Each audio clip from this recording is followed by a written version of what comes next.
Salam sehat. Kita harapkan setiap kita bertemu, jangan lupa jaga kesehatan, jaga kondisi Anda di dalam menghadapi pandemi ini. Prokes. Nah, masih di BBM, bincang bareng Memo. Oke, halo. Riz. Halo, iya. Wah, lama, hampir 1 tahun nih kita nggak ketemu ya. Iya, 1 tahun. Ya, dulu masih kecil, ternyata, wah, sekarang sudah besar. Dan yang tidak diketahui teman-teman, artinya yang di daerah ya, luar saya mungkin nanti kita akan bincang lebih banyak di sana, bahwa Anda sekarang sudah progresnya cukup, bukan main ya, tidak hanya bermain musik itu di lokal, tidak, tapi sudah mengarah ke juga ke luar negeri. Oh ya, ini saya informasikan bahwa Rizky Valentino ini adalah sosok gitaris anak kecil yang, waduh, bukan main-mainnya, dan sekarang kita undang di BBM, dan kita ingin menjadikan dia salah satu menjadi inspirasi, motivasi, bagaimana dia sampai saat ini ternyata perlu perjuangan yang sangat-sangat, waduh, bukan main. Nah, kita sebelum masuk sana kita pengen cerita ini. Dulu ceritanya bagaimana? Kok suka gitar? Nah, ini ceritanya bagaimana nih? Ya, jadi pas SD kelas 4, Papa kan punya ukulele kecil. Ukulele, ya. Jadi pas itu ya sekedar main-main biasa, coba-coba. Jadi habis itu aku minta Papa ajari aku kunci ukulele. Kunci sederhana kayak C, D itu, kunci dasar. Habis itu aku bisa sekitar 1 bulan. Mau langsung bisa? Iya. Habis itu terus mulai belajar melodi-melodi sederhana. Dulu awalnya belajar musik dari melodinya grass rock, gadis tersesat, dan juga melodi canon rock. Tapi kalau di ukulele belum lengkap senarnya, jadi agak nggak persis. Juga. Iya. Nah, ini artinya kan salah satu bisa begitu kan, ada satu bakat. Bakatnya dari mana ini? Dari ayah atau dari ibu atau mungkin dari kakek atau nenek atau mungkin gimana nih makanya? Jadi kan tadi sudah saya sebutkan bahwa ayah itu punya ukulele, karena ayah itu adalah musisi jalanan. Ya, jadi menurut saya mungkin bakat saya dari ayah. Oh, dari ayah. Ya. Nah, sekarang itu kan untuk menjadi Anda bisa bermain musik itu kan tidak mudah. Artinya tidak mudah itu begini, perlu perjuangan. Nah, dari ukulele itu kemudian bagaimana ini? Kok bisa saya sekarang bisa gitar? Nah, ini perlu teman-teman juga bisa biar paham gitu loh. Ya. Jadi kurang lebih pas itu hampir 1 tahun atau 6 bulan mungkin. Itu kelas berapa? Kan masih SD ya? Kelas 4. Kelas 4 SD. Kelas 4 mau naik kelas 5. Oh, mau naik kelas 5. Iya. Jadi pas itu main ukulele kurang lebih 6 bulan atau 1 tahun gitu ya. Habis itu Papa itu pengen aku main gitar akustik. Ya, jadi habis itu pas itu Papa lagi nggak punya uang, keluarga kesusahan ekonomi. Tapi Papa berusaha untuk supaya aku bisa dapat gitar akustik yang pertama kali. Akhirnya beli pas itu gitar Marlin ya, kayak gitar Marlin. Ya, mereknya Marlin. Habis itu kurang lebih belajar itu 1 tahun. Nah, di situ aku mulai belajar canon rock yang mulai sempurna. Cuma refnya saja. Ya. Berarti pertama adalah mendengarkan dulu ya? Ya, mendengarkan. Karena saya belum bisa baca tab, belum bisa teori, belum tahu semuanya. Jadi saya cuma mengandalkan telinga dan feeling ya. Itu berapa lama itu? Untuk belajar per lagunya? Sekitar 1 bulan dulu per lagu, atau 2 mingguan lah. Itu artinya memang konsentrasi satu lagu itu untuk bisa ya? Iya. Dulu pas itu belajar refnya doang. Oh, masih refnya aja? Iya, refnya. Karena biasanya ref kan mudah dihafalkan, diingat ya. Oke. Nah, setelah itu proses berlanjut adalah mungkin meningkatkan pada mungkin juga tambahan-tambahan materi ya. Itu kelas berapa itu?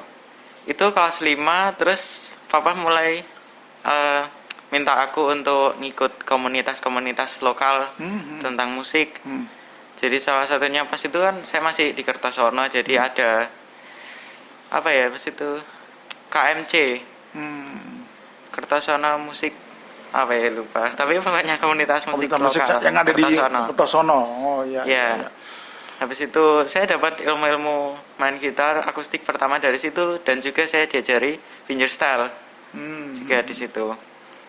Terus kemudian baru masuk di Kediri. Ya, Nah, itu sekarang. masih kelas 5 kalau nggak 5. salah. Nah, jadi dari situ mulai belajar sedikit teori, tapi belum intensif. Hmm. Masih mulai belajar sedikit teori, fingerstyle, Hmm. semuanya di Kertosono. Masih otodidak, istilahnya kan otodidak ya. Iya. Oke. Jadi gurunya pindah-pindah. Pindah-pindah, walaupun juga mengasah dengan sendirinya ya, artinya Iya. belajar sendiri. Nah, sekarang mulai belajar secara benar-benar ingin bermain musik benar, maksudnya gitu. Iya. Berarti kan mau tidak mau kan juga harus ada gurunya, harus ada tutornya mungkin dan sebagainya secara rutin. Artinya memang itu. Itu pernah diadakan nggak? Atau pernah dilakukan nggak itu? Ya, pernah. Jadi transisi dari Kertosono ke Ya, Kediri itu pertama saya gabung ke KMG ya. Hmm. Komunitas Kediri Main Gitar. Nah, di sana saya ketemu Om Inu, Hmm. gitarisnya Philharmonic. Hmm. Jadi saya mulai belajar intensif di situ kurang lebih 7 bulan atau sekitar 8 bulan. Nah, itu belajar semua teori, semua mode dan skala dasar ataupun skala yang lebih advance gitu ya. Jadi mulai belajarnya di situ, dan juga di situ saya juga mulai belajar gitar listrik. Mulai Jadi- pertamanya di situ ya? Ya, jadi gitar listrik pertama saya didapatkan dari pada saat saya pelayanan di gereja. Hmm. Saya ada pelayanan di gereja Kertosono waktu itu. Oh. Jadi habis pelayanan saya ditawari, ini ada gitar, siapa tahu bisa kamu pakai gitu. Tapi waktu itu gitarnya masih kurang Matching lah, kurang iya. matching gitu ya, kurang ya. Iya. Oke. Jadi waktu itu agak perlu reparasi Ya, sedikit. reparasi, ya, ya. Ya. Ini ayah lagi ya, ya? Iya, Ayah lagi. Tapi baguslah, artinya kan Iya. ayah juga tahu bakatnya kan demi rezeki juga kan? Ya, Ya. Terus setelah itu? setelah itu ya saya dapat gitar listrik pertama saya sudah dapat. Kurang lebih saya belajar itu dari kelas 6 sampai SMP. Nah, jadi pas waktu belajar musik di tempatnya Om Ino, itu saya sempat berhenti sekolah dari habis kelas 6 mau ke SMP itu saya ketunda 1 tahun. Sebentar, ini sebelum kita ngomong tunda ini, Iya. coba saya belokkan. Ini kan memang keputusan yang sangat-sangat sulit. Iya. Keputusan sangat sulit yang harus diambil antara proses pendidikan dengan bakat yang harus diasah. Iya. Nah, ini ada dua. Ini coba saya. Nah, mungkin dari orang tua ini bagaimana nih ceritanya kok akhirnya memutuskan bahwa Anda harus menunda sekolah dulu. Ya, jadi waktu itu saya dikasih gambaran ayah saya. Jadi kalau kamu sekolah mulai dari TK, SD, SMP, SMA sampai kuliah itu perlu waktu bertahun-tahun. Dan beberapa temannya ayah itu ada yang sarjana, tapi malah pekerjaannya nggak sesuai dengan Sesuai bidang bidangnya. sarjana. Yap, yap. Nah, tapi kalau kamu belajar gitar selama 2 tahun ataupun 5 tahun bahkan tidak sampai 25 tahun seperti sekolah. Nah, itu kamu nanti sudah bisa cari rezeki dengan gampang. Paling tidak bisa cari rezeki dengan gampang dengan ngelesi atau dengan tampil-tampil lomba gitu. Bisa dapat prestasi juga kan. Ada prestasi non akademik juga bisa didapatkan dari situ. Jadi ayah ngasih gambaran gitu, dan kemudian tapi ayah ngomong gini, tapi pilihannya ada di kamu sendiri. Ini semua masa depan kamu, jadi kamu yang pilih, bukan ayah, kata dia. Berarti bagusnya ayah berarti tidak mau, wah kamu harus itu. Enggak ya? enggak. Oh, berarti tetap bahwa Rizky harus punya pilihan sendiri yang dipikirkan masa-masa berarti kan ya? Iya. Hmm. Jadi kemudian setelah beberapa hari saya akhirnya milih gitar. Gitar ya. Iya. Nah, ini kan juga perlu apa ya? Perlu pilihan yang sangat-sangat berat menurut saya. Saya pun mungkin kalau saya pun tidak akan bisa melakukan itu ya. Tapi Rizky sudah bisa pada waktu SD. Nah itu kenapa bisa memberikan keputusan bahwa saya tetap menunda sekolah untuk belajar musik. Nah inilah, ini juga mungkin teman-teman biar paham juga gitu loh. Kadang-kadang mohon maaf ya, artinya gini, orang kan beranggapan begini, kalau kayak gini saya akan begini. Nah, kan kadang itu kan gambaran-gambaran itu kan, tapi Rizky sudah SD, sudah memberanikan diri memberi keputusan bahwa menunda konsekuensinya begini dan saya harus begini. Nah ini gimana ini ceritanya nih? Ya itu terkait dengan gambaran yang ayah berikan sebelumnya. Jadi saya dengan gambaran itu saya jadi berpikir bahwa sekolah itu bukan satunya jalan menuju sukses. Ada jalan lain termasuk non-akademik. Ya, jadi itu. saya pilih gitar. Ya. Nah sekarang setelah karena itu juga hal yang saya sukai. Tapi saya juga tidak mengatakan saya tidak suka sekolah ya. Ya. Berarti kan ada konsekuensinya. Berarti harus membuktikan. Itu loh yang paling harus di kan pembuktian ini kan juga kadang-kadang mohon maaf ya, godaannya anak-anak muda adalah kan banyak bermain. Kadang-kadang kan faktor itu yang mungkin menjengkelkan sebagai orang tua. Wes pilihan mungkin ini kok malah dolan-dolan akhirnya nggak fokus. Nah ini gimana ini?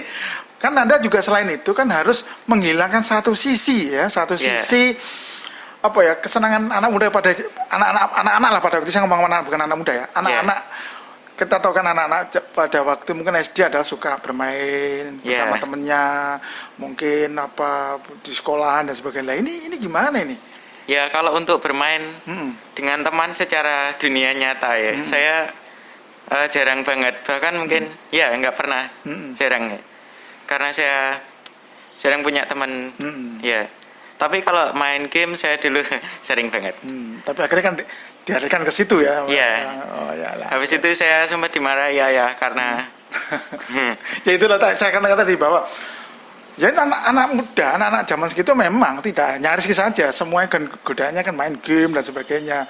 Tetapi kan itu juga pilihan berat bagi Rizky itu lah. Nah ini untuk mengalihkan itu jadi kesenangan game mungkin ya menjadi menjadi belajar gitar yang serius.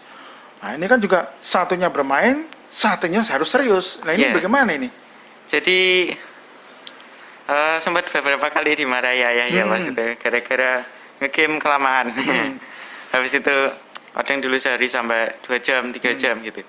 Nah akhirnya saya berpikir bahwa oh ya pas itu ayah ngasih gambaran juga tentang ini loh bahayanya game, ini yang akan terjadi jika kamu main game, apa yang akan terjadi di masa depan ketika kamu bermain game dan kamu bermain gitar. Itu dikasih gambaran apa yang akan terjadi dua-duanya. Nah pas itu dikasih gambaran bahwa bahayanya main game ini.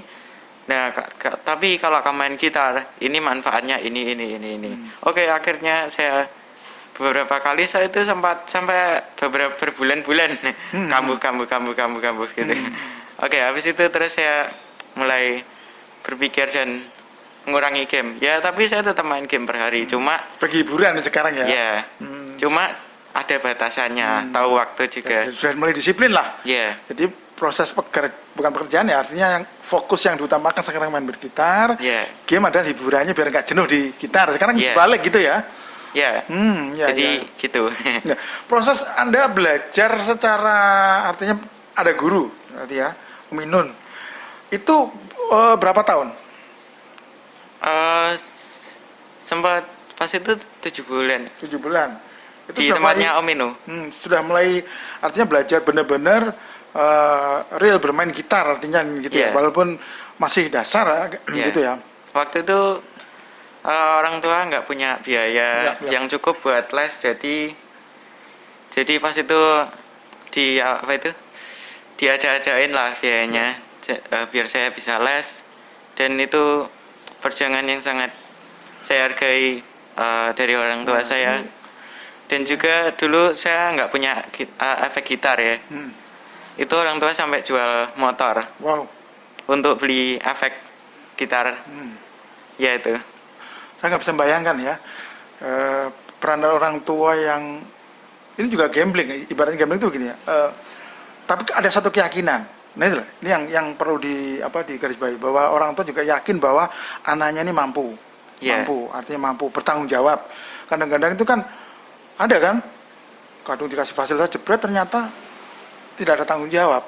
Iya. Ini apakah salah satu faktor motivasi Rizky? Artinya perjuangan orang tua berupaya cukup keras, yang keinginan Rizky ya salah satu untuk belajar gitar, akhirnya walaupun belum 100%, tetapi kan juga sudah memenuhi. Apakah itu jadi motivasi untuk akhirnya belajar benar-benar untuk membuktikan, itu maksud saya? Iya.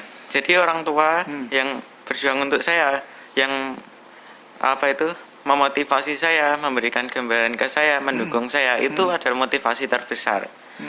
Dan motivasi yang lain itu dari teman-teman media sosial saya, dan juga guru musik saya, Om Ino, dan juga ya teman-teman musik saya, itu adalah motivasi yang lain.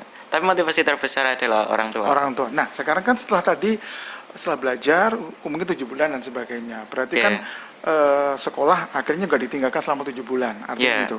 Nah, di proses itulah, proses belajar itu sampai sejauh mana dalam proses 7 bulan ini untuk Rizky? Jadi setelah 7 bulan saya jadi mengerti natural mode, harmonic mode, dan juga arpeggio, penerapannya semuanya di lagu, belajar berimprovisasi, dan juga memperbanyak referensi lagu dari lagu-lagu yang saya cover. Nah, dengan itu jadi saya bisa menjadi lebih baik di gitar, dan juga apa itu? Yang mana? Apa itu memperbaiki kesalahan saya di gitar. Apa yang kurang, teknik apa yang saya lakukan dengan salah gitu. Baru setelah 7 bulan itu baru kembali lagi meneruskan sekolah. Ya. Nah, sekarang dengan sekolah, dengan saat Anda latihan dan sebagainya tidak ada pengaruh, artinya tidak ada benturan-benturan waktu dan sebagainya ya. Ya. Nah, tapi kadang-kadang kalau ada jam sekolah itu waktu latihan cuma berkurang gitu. Oh aja. gitu. Biasa 1 jam berapa kali? Satu hari berapa kali? 1 hari 6 jam. 6 jam ya. Ya, tapi kalau paginya ada program sekolah, jadi cuma sore latihannya 3 jam. 3 jam. Wah, 6 jam. Ya. Nah, sekarang setelah perkembangan tadi, itu kan juga akan memengaruhi daripada skill Anda di dalam bermain musik. Artinya khususnya gitar. Nah, istilah apa ya? Genre yang akhirnya cocok di hati Rizky. Kan banyak musik, ada blues, ada jazz, ada rock pun juga banyak, heavy metal juga banyak berkembang. Nah, dari situ Rizky akhirnya memilih genre musik apa yang sesuai dengan hati Rizky, sesuai dengan apa yang diinginkan. Ya, jadi waktu saya cover lagu dulu, itu saya referensi terbesar saya adalah Metallica, Andy James, dan juga Dream Theater. Nah, itu adalah referensi terbesar saya. Tapi orang tua saya ngomong gini, kamu harus meningkatkan skill kamu. Jadi saya masuk ke death metal karena ayah saya juga senang death metal, senang metal. Jadi saya mulai belajar lagu-lagu Necrophagist, Obscura, dan juga mulai mendengarkan lagu-lagu seperti Trivium dan juga In Flame. Berarti keputusannya akhirnya jenis musik yang saat ini ya, saya bilang saat ini ya. Artinya memang sudah dilakukan adalah bermain musik di death metal tadi ya. Nah, proses itu sekarang itu membutuhkan berapa waktu sampai saya boleh katakan itu sudah mumpuni atau sudah mengatakan bahwa itu sudah masuk di sesuai dengan seorang musisi. Membutuhkan berapa waktu dari SD sampai itu? Sekitar 3-4 tahun kalau nggak salah. 3-4 tahun, bukan main. Itu per hari 6 jam. Wow. Nah, ini kadang-kadang itu kita menyepelekan sesuatu yang tidak paham. Orang kan tanya, main loh. Padahal bagaimana untuk menjadi sekarang pengorbanan bukan main ya, Riz ya. Saya sendiri mungkin nggak bisa sampai ke situ sampai 6 jam ya. Paling 10 menit dah. Mood udah hilang ya. Kadang-kadang itu kan. Nah, sekarang saya bilang mood tadi kenapa? Untuk mengalihkan kejenuhan. Ya. Kan unsur musik itu kan cukup apa ya, temponya cukup tinggi, cukup penguras emosi. Nah, itu kan Iya. kadang-kadang perlu apa ya, penyiraman agar ya suasana tidak jenuh. Iya. Punya ini bagaimana nih? Jadi waktu saya cover lagu, nah itu kalau saya lagi stuck, pikiran saya stuck gitu, saya mengalihkan pikiran saya dengan belajar backing track, ngisi backing track, improvisasi gitu lah. Jadi untuk mengalihkan kejenuhan, jadi saya ngisi backing track improve. Jadi kalau sudah fresh, mulai lagi gitu. Itu makanya saya kalau belajar lagu bisa lebih dari 5 hari bahkan 1 minggu. Soalnya biar nggak jenuh saya coba Iya, iya. itu cari inspirasi lah. Nah, sekarang usia berapa sekarang? Saya 15, 15 tahun, berarti kelas berapa ya? 9 SMP. 9 tahun. Waduh. Tapi harusnya saya kelas 1 SMA, cuma karena berhenti 1 tahun itu, jadi saya ngulang lagi kelas 1 SMP. Makanya saya sekarang jadi kelas 9. Oke. Artinya kan tidak mempengaruhi, kan artinya bahwa tetap poin utamanya adalah Anda adalah sudah, ya saya katakan sekarang sudah semi profesional, sudah profesional ya. Artinya apa yang diinginkan orang tua minimal kan sudah hampir, walaupun anggaplah belum 100% ya, minimal kan 60% sudah tergambarkan, arah ke sana sudah ke sana. Sebenarnya apa yang diinginkan Rizky? Nah, di proses perjalanan di tengah, saya anggap di tengah-tengah ini ya, Yeah. 15, wah masih lama, masih sampai 10 tahun, 20 tahun ini masih lama ya, artinya masih karir masih kuat lah, masih masih bisa biar gitu loh maksud saya. Ini Iya. gimana nih? Jadi tujuan saya ya, tujuan saya, target saya adalah saya ingin membentuk koneksi dengan orang luar negeri, dan juga saya pengen punya album sendiri sebelum saya umur 20 tahun. Itu adalah target saya. Wow, kita jangan dipanjangkan dulu. Kita akan kemana-mana, kita break dulu ya. Kita akan ngobrol lebih panjang tentang masalah bagaimana dia menembus pasar link di Eropa, bahkan juga cita-citanya menjadi pencipta lagu, bikin album sebelum usia 20 tahun. Ikut terus di BBM.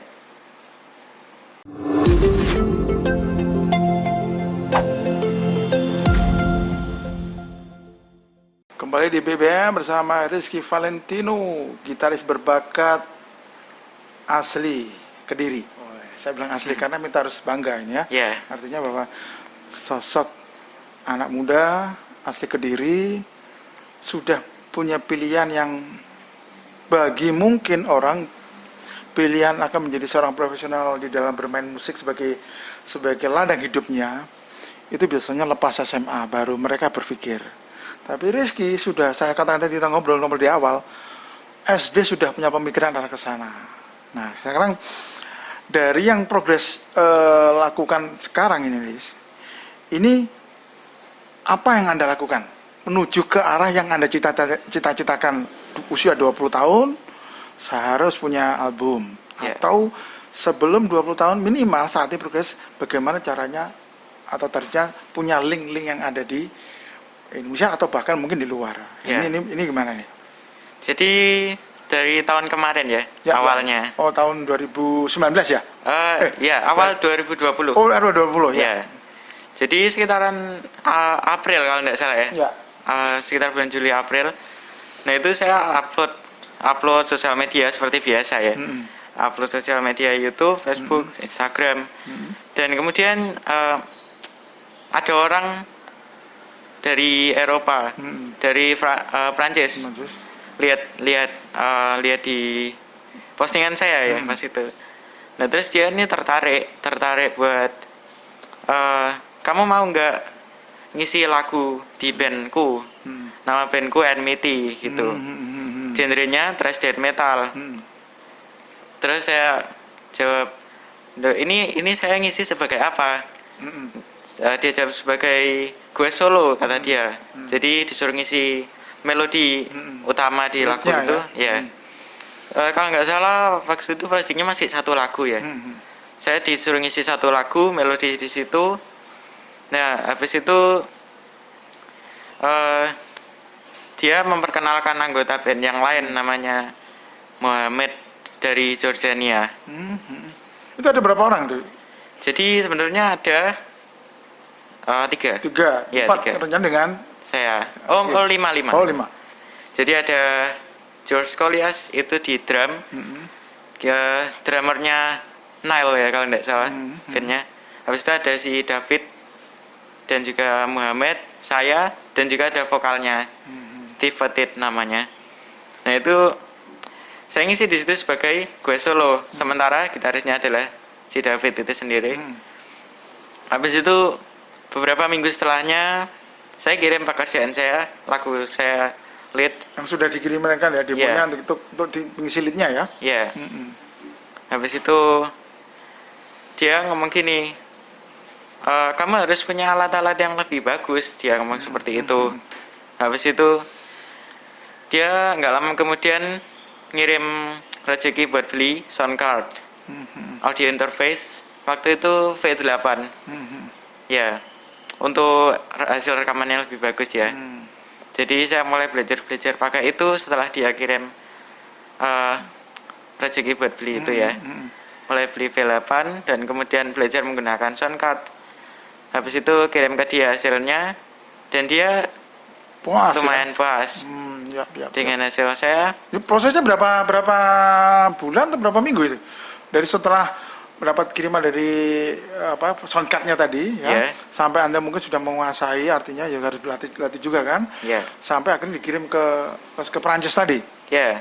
Jadi untuk satu lagu itu, jadi total lead-nya itu adalah sekitar 2 menitan ya, dari satu lagu. Nah itu saya menyelesaikan itu kurang lebih 1 bulan. Setelah itu dia kirim uang buat beli sound card ya. Habis itu saya rekam itu kurang lebih sekitar 1 minggu baru jadi ya. Jadi untuk satu lagu itu kemarin 1 tahun lalu itu butuh 1 bulan 1 minggu. 1 minggu ya, baru mereka mengatakan puas setelah 1 minggu ada pergantian daripada memang untuk meningkatkan kualitas itu. Nah setelah itu ada lanjutannya nggak? Apakah proyek itu hanya sebagai proyek pengisian lead yang hanya 2 menit? Bukan, kita ngomong hanya bukan 2 menitnya loh ya. Artinya bahwa itu juga perlu pemikiran, artinya juga menciptakan kan. Biasanya kita mengcover, mungkin kita. Nah sekarang Anda juga sudah mulai juga menciptakan sebuah lead sesuai karakter Rizky kan itu. Itu gimana? Jadi setelah 1 bulan 1 minggu itu ya, dia ngomong kalau kamu mau nggak join ke bandku NMT. Terus dia ngomong kamu kan juga sudah kenal beberapa orang dari bandku dan kamu kan juga sudah tahu genre bandku seperti ini. Kamu mau gabung apa enggak? Ini bukan sebuah kewajiban, tapi kalau kamu mau nggak apa-apa, kata dia gitu. Ya jadi saya pas itu jawab mau karena itu adalah sebuah pengalaman juga ya. Jadi saya jawab mau dan kemudian ternyata mereka ada proyek untuk mengerjakan satu album yang isinya 8 lagu dan akan rilis rencananya bulan Februari kalau nggak salah 2022 ya. Februari 2022 ada rilis 8 lagu dalam satu album. Dan kemudian saya diminta untuk mengisi lead lagu sekitar 4 lagu ya. 4 lagu. Sebetulnya ada gitaris lain yang ikut collab di situ. Oh, di situ juga ya. Jadi bukan sekedar saya dan David gitarisnya, ada gitaris dari luar band juga. Jadi saya adalah salah satu dari mereka. Tapi kemudian sejak saya jawab iya, jadi saya sudah mulai masuk ke band itu dan saya ngerjakan 4 lagu itu.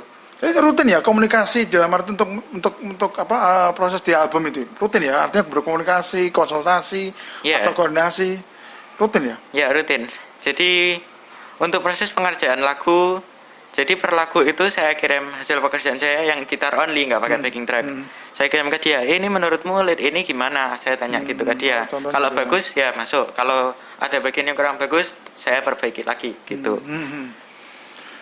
Terus jadi, dari yang sudah Anda kirimkan sebelum dimasukkan di soundcard tadi ya, itu kebanyakan berapa persen pengulangan? Mungkin ada tambahan atau bahkan oke langsung setuju atau gimana ya? Ya kurang lebih sekitar 2-3 kali pengulangan. Jadi untuk satu lagu itu membutuhkan banyak waktu. Supaya hasilnya jadi bisa bagus. Itu tidak semudah yang dibayangkan ya ternyata ya. Kalau kita bayangkan sudah rekam sudah selesai. Ternyata bukan main ya. Apalagi jaraknya jauh ya. Dari Perancis ya. Oke. Nah setelah itu dari apa namanya, setelah mereka menyetujui dari 4 lagu yang sudah diisi leadnya oleh Rizky, kemudian bagaimana kelanjutannya? Jadi kelanjutannya baru kemarin mungkin 1 minggu yang lalu ya. 1 minggu yang lalu itu saya ada perbedaan pendapat dengan mereka ya. Dan juga saya merasa kurang nyaman berada di band itu ternyata setelah saya masuk lebih dalam. Dan kemudian saya memutuskan untuk mengundurkan diri dari band itu, dari band Enmity. Ya karena saya kurang nyaman gitu ya. Ya akhirnya Kurang nyaman kenapa? Mungkin kan bisa artinya karena perbedaan usia mungkin itu bisa juga menjadi faktor tidak nyaman, mungkin juga alirannya berbeda, kemudian juga mungkin juga apakah explore musik Rizky di situ tidak sesuai dengan karakter Rizky setelah masuk di situ, itu faktor-faktornya apa? Akhirnya memutuskan bahwa Rizky harus mundur. ya jadi mohon maaf ya untuk Enmity. Jadi saya kalau dari Enmity itu karena genre kita itu berbeda ternyata. Jadi dia kan ngomong kalau bandnya itu thrash death metal.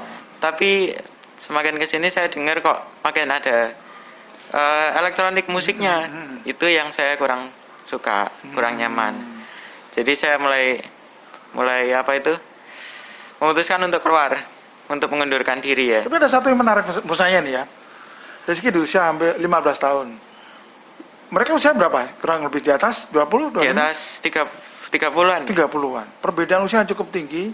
Ada satu poin menurut saya yang positif, artinya buat kita ya, mungkin juga teman-teman yang di BBM, bahwa Anda sudah berani memutuskan untuk beradu pendapat. Ini menurut saya yang ada positifnya.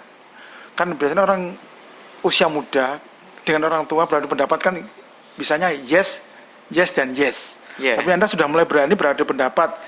Dan adu pendapat memang karena itu mempengaruhi unsur daripada rohnya musik itu sendiri. Yeah. Ini yang menurut saya positif, sangat positif.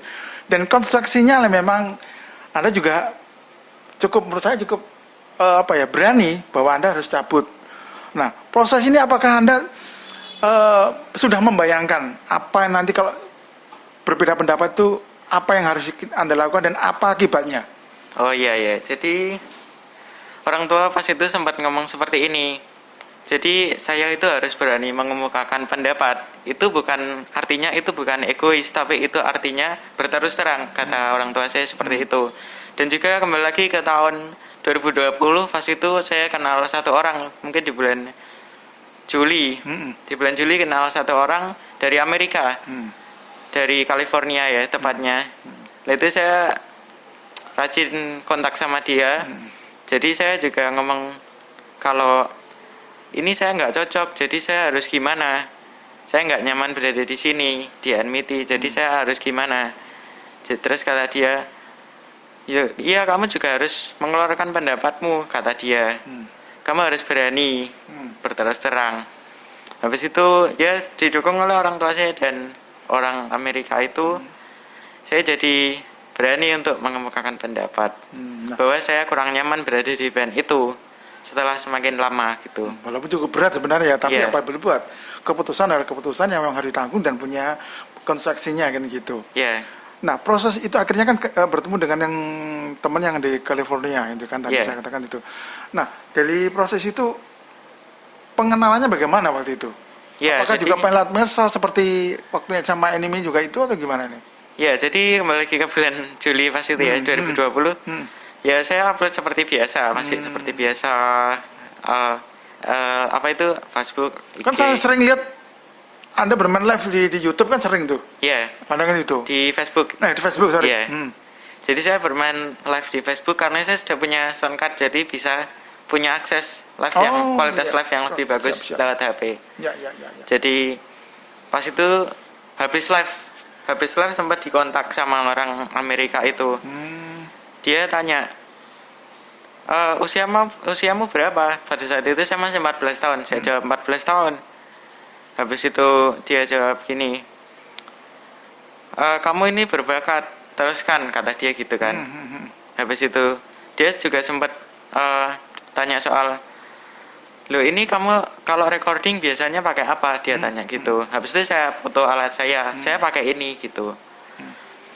Loh lah ini kata dia loh kamu berbakat seperti ini kok pemerintah nggak ada apa-apa untuk kamu, kata dia ya. Jadi saya jawab saya nggak terlalu tahu soal itu, saya cuma pengen main musik, aku cuma gitu dah. Ya, Habis mudah-mudahan itu- nih sebelum habis itu ya, mudah-mudahan juga pemerintah daerah terutama di Kabupaten Kediri ya, Mas Bub ini. Ya, jadi ini ada talenta anak kabupaten yang memang perlu disupport gitu loh. Bahwa anak Kediri juga sudah bisa minimal bisa sudah punya koneksi link yang ada di luar negeri. Lanjut. Nah, sekarang biar beliau juga nanti biar tahu nih. Ya, jadi setelah dia ngomong gitu, beberapa minggu setelahnya kita akan kontak terus. Mulai jadi berteman di Facebook juga, dan juga mulai sharing-sharing pengalaman musik, dan cerita kalau dia punya label musik, namanya Alimentari.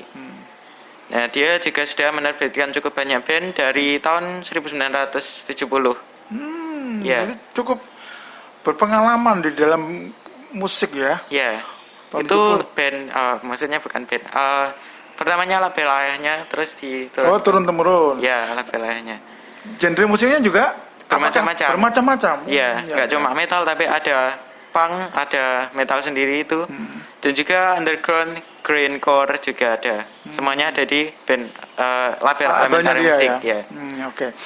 Nah, setelah itu kan kemarin saya lihat juga ada hadiah juga. Ya. Jadi itu awalnya mulai dari bulan Agustus waktu itu ya. Iya, iya. Bulan Agustus waktu itu dia. Oh ya, jadi saya sempat cerita juga kalau saya pas itu collab dengan NMT ya. Jadi waktu itu dia sempat collab dengan David juga, si orang Amerika itu namanya Matski. Dia sempat collab dengan David, jadi dia produsernya, si David itu adalah bandnya. Jadi dia pas itu pengen ikut menerbitkan band kita. Nah, jadi waktu itu dia sempat kirim uang buat foto album cover dan juga biaya operasional buat penyelesaian album itu ya. sendiri. Nah, habis itu semakin lama dia sadar kalau saya ini kurang di bagian equipment gitu ya istilahnya. Kemudian dia tanya, kamu bisa nggak kalau misalnya ada laptop, kamu bisa nggak mengoperasikan alat recording di laptop? Saya jawab, saya bisa belajar, aku ngomong gitu. Saya jawab, saya bisa belajar kalau misalnya sudah ada. Habis itu, kamu harusnya buat lagu sendiri, kata dia gitu. Nanti kita bisa buat project bareng. Terlepas dari NMT, jadi ada project lagu Solo, saya. sebenarnya solo sebelumnya Yeah. solo ya. Oke. Ya, jadi dari situlah dia kirim buat album cover juga buat itu. Dan juga akhirnya dia kirim laptop juga. Disupport istilahnya ya. Ya, Ya. Terus juga mulai gitar, equipment yang lain Iya. dan sebagainya ya. ya jadi pas itu gitar saya ada masalah, jadi nggak live beberapa hari. Terus dia tanya, loh, Rick, lah ini kok nggak live? Ini sudah hampir 2 minggu. Pas itu dia tanya Ya, gitu. ya, ya. Ya saya jawab, ini gitarku masih ada masalah, aku ngomong gitu. Masih belum bisa dipakai. Habis itu dia ngomong, dia langsung tanya, berapa harga gitar di sana? Dia tanya gitu. Ya saya jawab, ya bermacam-macam, tapi sekitaran 1 juta kalau gitar listrik, sampai ada di atasnya juga masih ada. Jadi pokoknya bervariasi lah harganya. Jadi dia ngomong, ini saya kirim jumlah uang sekian, jadi kamu harus beli gitar ini, kata dia gitu. Pas itu disuruh beli di Surabaya, Melodia, sekitar bulan November 2020. Jadi saya pergi ke Surabaya bersama ayah saya untuk membeli gitar itu. Kemudian ya dia suka dengan gitarnya. Kemudian saya ngomong terima kasih. Terima kasih banyak buat Matski ya. Ya, inilah ya. Jadi minimal kan apa ya, usaha yang keras sedikit demi sedikit sudah mulai orang care ya, artinya perhatian terhadap Rizky. Nah sekarang Tadi kan cita-cita di usia 20 sudah pengen punya album sendiri, minimal mengaktualisasi daripada Anda sudah belajar musik dari SD sampai sekarang. Nah, ini sekarang rencana arah ke sana bagaimana ini? Ya, jadi semenjak saya sudah punya laptop sendiri, saya belajar untuk membuat lagu, membuat drum track, membuat rhythm track, recording rhythm track. Nah, habis itu ya saya mulai belajar itu dan kemudian mulai belajar membuat backing track sendiri. Dan saya juga pengen berencana untuk membuat band sendiri. Nah, itu kan membuat project untuk sebuah band ya tidak mudah. Ya, Artinya tidak mudah itu ya mungkin kalau di Rizky nggak ada masalah, artinya linknya banyak mungkin. Tapi bagi teman-teman yang seusia Rizky yang itu mungkin juga agak kesulitan. Artinya kesulitan gini, skill sebenarnya di atas, tapi sebaya ini kan tidak sepadan, artinya gitu. Seperti di anime ini kan ada di bawah, tetapi teman-temannya di atas usia-usia yang matang itulah. Demikian sekarang. Nah, proses itu nanti rencana kalau membuat grup nih, kita ngomong rencana membuat grup itu sebaya ataukah nanti minimal satu frase yang sama dengan visi yang sama dengan Rizky. jadi menurut saya kalau umur itu nggak masalah ya. Usia nggak ada masalah ya? Ya. Oke. Jadi yang penting kita punya genre yang disukai itu sama. Jadi kalau sama kan berarti nyaman di band itu. Jadi kalau nyaman kerjanya kan juga enak. Ya gitu. Itu ya. Jadi pokoknya genre dan kesukaannya itu sama. Dan juga bisa saling bekerja sama, menerima ide gitu. Nah, ini nanti mau solo dulu atau mau albumnya grup kalau memang ini targetnya? Kalau pengen itu, aku pengen solo. Solo dulu ya? Ya, solo dulu karena bandnya belum ketemu. Nah, anggaplah solo dulu ya? Ya, Kurang lebih targetnya apakah usia sekarang 15? Kan apakah 1 tahun 2 tahun lain sudah punya target ini untuk album solo, artinya pengen bikin album itu. ya, saya sudah punya album, saya sudah punya Lagu? target. Oh, Target. targetnya? Jadi lagu yang 2 yang dari diterbitkan dari Elementara Musik itu ada rencana sama saya kan pas itu di bulan November. Saya tadi ngomong soal lagu project sendiri dari Anmiti dan ada project saya sendiri. Nah, jadi itu masih rencana dan kemungkinan itu batal. Loh, faktornya? Faktornya Oh, yang di anime tadi ya, yang batal Ya. ya. Ya. Saya pikir dengan siapa si yang di California tadi. ya, bukan batal sih, cuma tertunda. Oh, terpending ya, Ya. terpending ya. Oke. Nah, sekarang keinginan Rizky dalam waktu dekat ini nanti kan proses pembuatan lagu dan sebagainya. Ini akan diedarkan kalau memang ada kesepakatan dengan siapa tadi Matsi ya? Matski. Di California itu sudah ada kesepakatan, artinya oke, nanti kalau bikin lagu dengan saya gitu. Ya, jadi pas bulan awal Januari 2021 dia ada temen nih namanya Frank. Frank itu seorang basis. Dan juga dia punya band namanya Plutokrasi, band lokal asal California. Itu juga terbitannya Elementara Musik juga. Jadi dia tanya saya apakah saya mau gabung dengan Plutokrasi itu. Jadi dia juga menunjukkan musik-musik dari Plutokrasi dan saya suka musiknya. Lumayan bagus. Ya, dan sangat bagus. Tapi sudah arahnya nanti ya kan setelah track Anda gitu. Oke, jadi setelah itu baru nanti kalau ngomong grup berarti kan sebenarnya sudah tergambar punya grup sebenarnya ya. Walaupun tidak dengan orang-orang sini. Tapi kemungkinan kalau memang itu sudah di hati sudah ada, kemungkinan grup itu sudah ada. Nah, mudah-mudahan juga ini bisa bisa terrealisasi semuanya. Soal album, saya kira sebelum saya 20 tahun sudah punya album kayaknya. Mudah-mudahan ya. Ya, mudah-mudahan. Kalau melihat dari apa yang kita sampaikan, mungkin hanya tinggal material lagu, mungkin track-tracknya bagaimana, karakter lagunya gimana, mungkin itu. Jadi waktu itu pas saya gabung di Anmiti, si David itu juga pengen saya untuk punya laptop sendiri. Jadi dia kirim 1 laptop juga buat saya lewat. Dia kan rumahnya di Bali ya. Oh, di Bali sebenarnya. Oh, iya. Jadi tidak anu lah, tidak asing lah istilahnya. ya tidak asing dengan wilayah Indonesia. Hmm. Jadi dia kirim paket yang berisi laptop itu dari Bali ke saya, diri ke diri. Dan juga itu jarak 1 bulanan dari, maksudnya laptop dari Matki datang, habis itu jarak 1 bulan kemudian dari David Dia datang. juga datang gitu. juga. Waduh. Oke. Ini Nah, ternyata supportnya juga iya. dari luar semuanya ya. 2 orang itu dan juga ya semua teman-teman musik saya itu sangat suportif sekali. Saya bersyukur punya teman-teman seperti mereka. Ya, bersyukur. Berarti kan pemikiran orang tua terutama ayah kan tidak Iya. sia-sia. Artinya apa yang digambarkan, dilukiskan di dalam bayang waktu SD itu ternyata sekarang sudah benar-benar ya. Ya, Oke, sebelum kita tutup ngobrolan kita hari ini, ada 2 yang mau kita sampaikan. Anda kalau mengucapkan terima kasih kepada siapa? pertama kepada Tuhan Yesus Kristus. Hmm. Itu adalah Tuhan saya orang Kristen. Dan juga kedua, untuk orang tua saya sudah suportif sekali, sangat mendukung saya untuk segala urusan musik dan juga rela berkorban banyak sekali.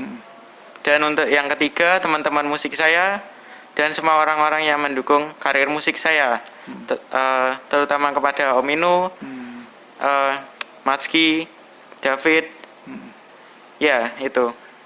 Nah, pertanyaan kedua sebelum kita tutup, ya. Sebagai seorang yang saat ini kan perlu apa ya? Trik kepada inspirasi kepada teman-teman yang saat ini mungkin juga pengen seperti Anda. Apa yang Anda harus lakukan? Ini. Ya, jadi ya pantang menyerah aja dan juga harus yakin tujuannya itu seperti apa. Nah, kalau saya yakin nanti akan lebih mudah untuk mencapainya. Nah, jadi proses itu juga harus dinikmati. Jangan anggap proses itu sebagai beban. Gitu. Siap. Seperti itu. Oke itu. Oke, Ya. terima kasih Rizky. Senang sekali Anda hadir di BBM Bincang Bareng Memo. Ya. Mudah-mudahan ini juga ya, kita ingin juga kelanjutannya, mudah-mudahan nanti kita ketemu lagi. Rizky sudah tidak seperti ini lagi, seperti sudah sebagai pemain band yang benar-benar Amin. profesional. Itu yang cita-cita ayahmu juga ya. Kita juga Ya. pengen hal itu terjadi. Artinya apa? Bahwa progres itu terus meningkat, gitulah. Terima kasih kedatangannya. Mudah-mudahan Ya. kita ketemu lagi dengan suasana yang berbeda. Sekali lagi, teman-teman BBM jangan lupa salam sehat. Ingat jaga kesehatan di masa pandemi. Sampai jumpa.